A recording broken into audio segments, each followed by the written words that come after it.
Hello friends, நம்ம வீட்டில் இன்றைக்கி என்ன ரைஸ்னா பார்த்திங்களா, கொள்ளு சாதம்.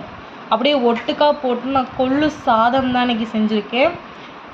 பாருங்கள், கொள்ளு சாதத்தை தனித்தனியாக செய்கிறத விட நம்ம அப்படியே சாதமாக செஞ்சால் நல்லாயிருக்குமே சொல்லிட்டு நான் குக்கரில் கொள்ளு சாதம் தான் வச்சுருக்கேன். பார்த்திங்களா எப்படி சூப்பராக இருக்குது ரைஸ். நிஜமாலுமே அதை நம்ம பிளேட்டில் போட்டுக்கலாம். நம்ம செஞ்ச கொள்ளு சாதத்தை இந்த கொள்ளு எப்படின்னா, நான் உடச்சி கொள்ளு இருக்குல்ல, அந்த கொள்ளு யூஸ் பண்ணியிருக்கேன்.